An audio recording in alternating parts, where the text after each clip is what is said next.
Je laisse la parole à présent à Valérie Conrad qui va nous parler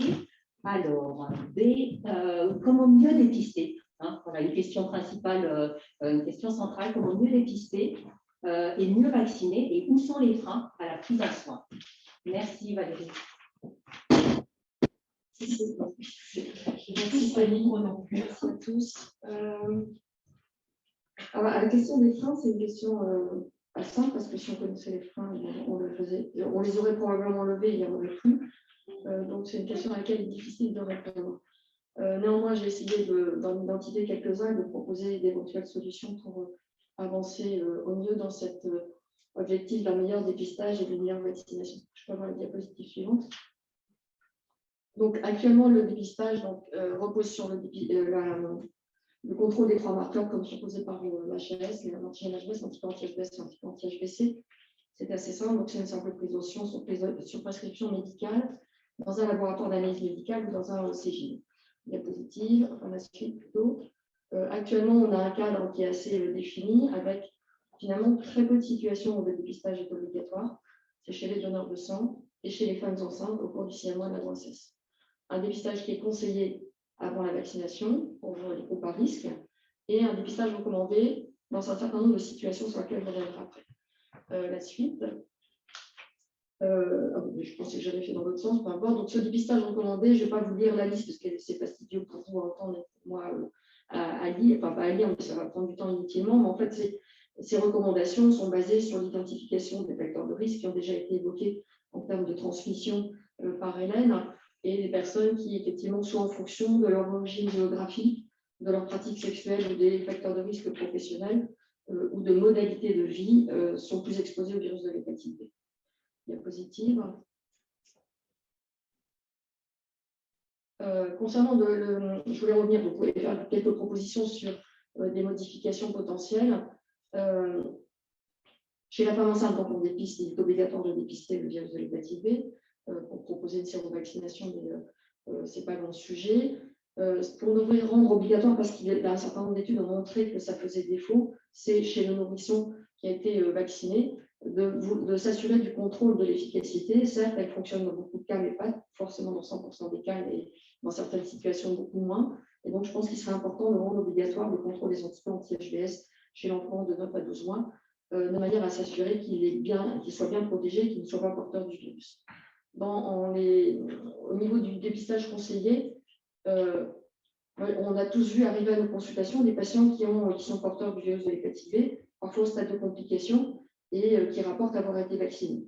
Et en fait, ils ont été vaccinés alors qu'ils étaient porteurs du virus, ce qui n'est pas dramatique, mais ça ne sert à rien, donc c'est un peu inutile. Et surtout, là où c'est très embêtant, c'est que ces personnes se pensent protégées vis-à-vis de l'hépatite B, et alors qu'elles sont porteurs de la maladie, donc pas surveillées, pas dépistées, on les voit arriver trop tard. Donc, je crois, moi, il me semble inconcevable de vacciner aujourd'hui. C'est ce que je dis quand je propose à quelqu'un, à l'entourage de quelqu'un, le dépistage de l'hépatite B, de dire que c'est pour la vaccination derrière, mais qu'il faut absolument faire ce dépistage pour savoir si la vaccination est pertinente. Donc, il me semblerait important de rendre obligatoire le contrôle de la sérologie au préalable d'une éventuelle vaccination. Et concernant le cadre du dépistage recommandé sur les facteurs de risque, diapositive suivante. Alors, on pourrait rendre tout obligatoire, mais je pense qu'il y a des situations qui sont plus singulières et sur lesquelles, moi, je pense il serait vraiment fondamental de pouvoir effectuer ce dépistage de manière quasi obligatoire. On a évoqué, Hélène a évoqué les personnes migrantes, mais je pense que Carmen l'a évoqué aussi dans son introduction. Voilà, j'ai souligné en rouge les populations pour lesquelles je pense que ça me semblerait indispensable. Les usagers de drogue, même si ça fait partie des fonctions d'Exapa, notamment d'Exapa, de dépister l'hépatite C, certes, mais l'hépatite B aussi, pour pouvoir vacciner. On sait malheureusement que ça n'est pas fait encore de manière systématique. Et comme dans les milieux psychiatriques, on sait qu'il y a une prévalence plus élevée d'hépatite B, on sait qu'il y a une prévalence plus élevée d'hépatite C, mais aujourd'hui, ces milieux-là ne font pas l'objet d'un dépistage. Enfin, ne mettent pas en place de dépistage, sont en train de bouger pour l'hépatite C, il faudrait faire bouger les lignes en même temps et pour les B et pour les C. Diapositive suivante. Diapositive, enfin la suite plutôt. Et là aussi, on l'a évoqué, je crois ça fait partie des recommandations depuis l'édition du premier, je crois que c'était le premier rapport du mot, de proposer un dépistage systématique dans la vie de l'hépatite C et de l'hépatite B. Et c'est quand on dépiste un virus, on dépiste les trois. Donc, c'est le B, c'est le VIH systématiquement.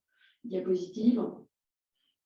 Alors, dépister, pourquoi? C'est pour traiter. Bon, on a un traitement curatif avec les analogues qui fonctionnent plutôt bien. Ce n'est pas mon sujet. Un traitement préventif qui est la vaccination. La suite. Alors, je vais passer très vite parce qu'Hélène l'a dit, mais alors, pourquoi dépister? Parce que pourquoi vacciner? Sur l'épidémiologie de l'hépatite B, Hélène en a parlé, donc c'est un virus qui est ubiquitaire, il y a une très forte prévalence dans certains pays. Diapositive suivante, c'est une maladie qui est source de mortalité, soit par cirrhose, soit par cancer, et notamment dans l'hépatite B plus que dans l'hépatite C. Diapositive suivante. Le deuxième argument de la vaccination, c'est son efficacité. Donc là, on a quelques données qui montrent la diminution de l'incidence de l'hépatite B chez les pays ayant mis en place ces vaccinations. C'est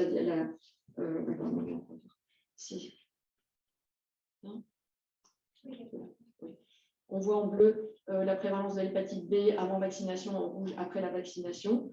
La diminution des cas d'hépatite fulminante B en France de 1990 à 2003 grâce à la vaccination, et la diminution de l'incidence aux États-Unis, donc en fonction des différentes populations. Donc, quand on vaccine, on évite les maladies. C'est une Napadistan, mais c'est toujours bien dans la diapositive suivante. Et le troisième argument, c'est que l'on a un vaccin qui est efficace et un vaccin dont il est démontré désormais l'innocuité, même si dans les années, au début des années 90, ou à la fin, je ne sais plus, il y a eu une grande polémique alimentée sur certaines histoires et aussi très entretenues par les médias et les maladresses de nos politiques à l'époque qui ont fait qu'il y a une crainte majeure vis-à-vis de la vaccination. C'est une réflexion et une polémique qui était très franco-française, mais qui nous a beaucoup entravé dans la possibilité de proposer les vaccins, enfin, les proposer, ce n'est pas gênant, mais qu'ils soient effectués. Et désormais, on sait que ce vaccin n'est pas associé à une augmentation de la prévalence des maladies délinéisantes. Donc, la suite, s'il vous plaît. Et donc, il y a un certain nombre de sociétés savantes qui, désormais, ont bien affiché, publié, clamé l'innocuité du vaccin de l'hépatite B, et notamment des sociétés de neurologie. Diapositive suivante. Alors, je ne vais pas forcément détailler les schémas de vaccination, mais il y a une grande avancée quand même en 2018, c'est la vaccination obligatoire pour les nourrissons. Enfin, de rajouter dans le calendrier vaccinal obligatoire la vaccination contre l'hépatite B avec un schéma de 3 injections à M2, M4 et M11. Les nouveau-nés de mères nées porteuses de l'antigène HBs, il y a des recommandations fortes d'une sérovaccination à la naissance avec l'injection d'immunoglobuline dans les 12 premières heures de vie et la première injection du vaccin dans les 24 premières heures de vie. Et aussi une recommandation sur le rattrapage de la vaccination pour tous les adolescents de moins de 16 ans qui n'ont pas été vaccinés. Et on sait qu'on a, diapositive suivante, aujourd'hui, une couverture vaccinale des adolescents qui est faible, plus qu'inférieure à 50%. Pardon, non, il faut regarder la précédente. Il me semblerait fondamental de rendre obligatoire la sérovaccination à la naissance, parce qu'elle est fortement recommandée, mais à moins que je me trompe, mais pas obligatoire aujourd'hui. Moi, j'ai des patients qui l'ont refusé, c'est rare, mais ça arrive. Et de rendre aussi obligatoire ce rattrapage de la vaccination chez l'adolescent afin de les mettre à l'abri d'une contamination, notamment par voie sexuelle. Diapositive suivante. Ce qui pourrait aussi peut-être faire bouger les lignes, parce que parfois on sait que les patients, ça a été évoqué, les patients atteints d'hépatite B, ce n'est pas le cas de tout le monde, mais parfois sont dans des situations sociales un peu plus précaires que la population générale. J'y reviendrai après, mais de favoriser, de pouvoir obtenir une prise en charge à 100% à la fois de la vaccination, de l'injection, ce n'est pas toujours le cas, et peut-être de renforcer le message sur les possibilités d'accéder aujourd'hui gratuitement et sans frais à cette vaccination. Diapositive suivante.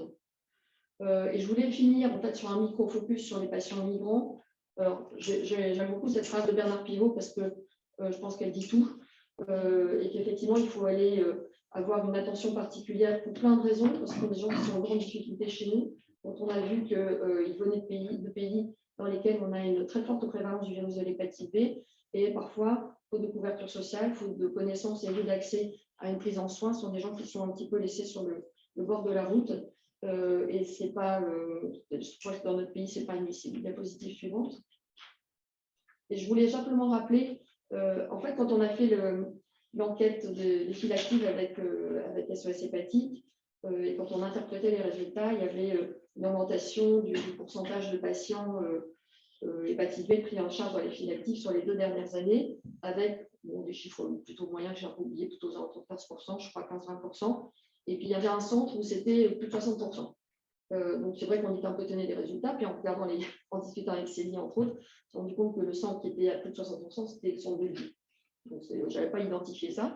Donc ça, c'était déjà intéressant. Et je pense, à posteriori, je pense que l'une des explications, est peut-être la seule, mais l'une des explications, c'est le partenariat qu'on a établi avec une structure qui s'appelle Médecins Solidarité Lille et qui s'occupe de personnes migrantes qui n'ont pas de couverture sociale. Et donc, on a établi un circuit de manière à ce que ces patients, même en l'absence de couverture sociale, puissent venir en consultation dans le service, bénéficier d'un bilan biologique, d'un fibroscan, sans que ça leur coûte moindre centime ni à l'association, et de manière à amorcer les choses déjà dans la prise en charge, l'évaluation diagnostique de l'hépatite B ou de l'hépatite C, mais plus d'hépatite B.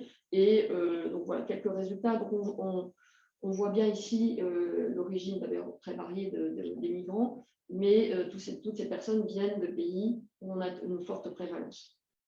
Diapositive suivante, de l'hépatite B. Que parmi leurs problématiques qui sont nombreuses, il y a celle des maladies infectieuses, je suis désolée, on ne voit pas bien, mais avec des valeurs qui sont loin d'être négligeables et une surreprésentation de l'hépatite B notamment et de l'hépatite C également. Diapositive.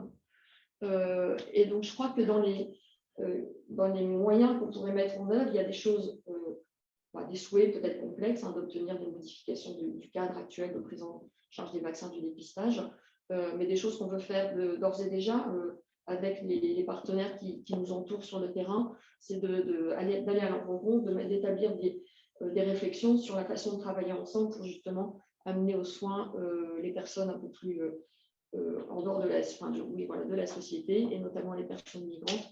Et je crois que j'en ai fini.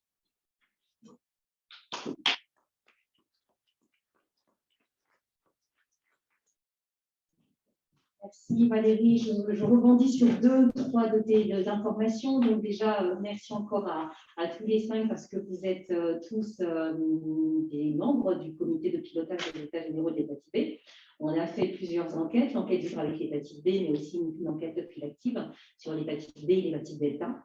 Par rapport au vaccin, quand on a fait les travaux, on a réalisé que dans les chiffres et les ambitions de l'OMS, il y avait une volonté du fait de ce vaccin efficace d'ici 2020, donc on y est largement, de réduire fortement le lourd fardeau que représente cette maladie, mais d'autres pour lesquelles on a des vaccins efficaces au niveau de la population. Mais voilà, tout ce qu'on a vu déjà ce matin montre qu'il y a encore beaucoup de travail à faire, et même en France, voilà. Oui, pour des raisons de sanitaire, pour des raisons au niveau médical, d'hygiène, etc., il y a une prévalence plus importante dans des pays étrangers, mais au niveau de la vaccination, il y a encore beaucoup de travail à faire en France.